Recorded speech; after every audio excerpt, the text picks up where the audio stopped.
ഓം ഹരിശ്രീ ഗണപതായി നമ. ഓം ഏകദന്തായ വിദ്മഹേ വക്രതുണ്ടായ ധീമഹി തന്നോ ദന്തി പ്രചോദയാൽ. തൽപുരുഷായ വിദ്മഹേ വക്രതുണ്ടായ ധീമഹി തന്നോ ദന്തി പ്രചോദയാൽ.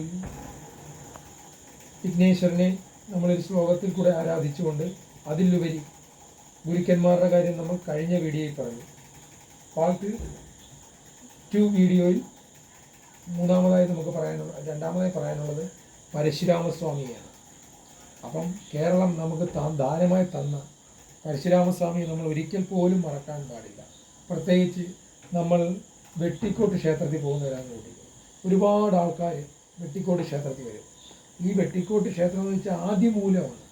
അനേക കാലങ്ങൾക്ക് ശേഷമാണ് അവർക്ക് തന്നെ ഒരു ബോധമുണ്ടായി. എങ്ങനെ ആ ക്ഷേത്രത്തിൻ്റെ സ്ഥാപകനായ പരശുരാമസ്വാമിയെ പ്രതിഷ്ഠിക്കണമെന്ന്. എന്നിട്ട് അദ്ദേഹത്തിനെ കിഴക്കേ അറ്റത്ത് പടിഞ്ഞാറോട്ട് നോക്കി അദ്ദേഹം നിൽക്കുകയാണ്. അപ്പം നമ്മൾ ഈ ക്ഷേത്രത്തിൽ വരുന്ന ആളുകൾ ആദ്യമായി സർപ്പദൈവങ്ങളെ അല്ല പൂജിക്കേണ്ടത്. ആദ്യം നമ്മൾ ചെയ്യേണ്ടത് നമ്മുടെ കുലഗുരുവായ വസിഷ്ഠ മഹർഷിയെ പൂജിക്കുന്ന പോലെ നമ്മുടെ പരശുരാമസ്വാമിയെ വണങ്ങിയിട്ട് വേണം നമ്മൾ അകത്തോട്ട് കാവിലോട്ട് കയറാൻ.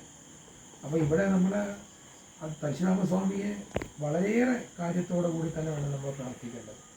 അദ്ദേഹത്തിന് ഭാരതീയ സംസ്കാരമായിട്ടും നമ്മുടെ ജഗദീശ്വരന്മാരുമായിട്ടും, അതായത് ശ്രീരാമദേവൻ്റെ ഗുരുനാഥനായി വരുന്നുണ്ട്.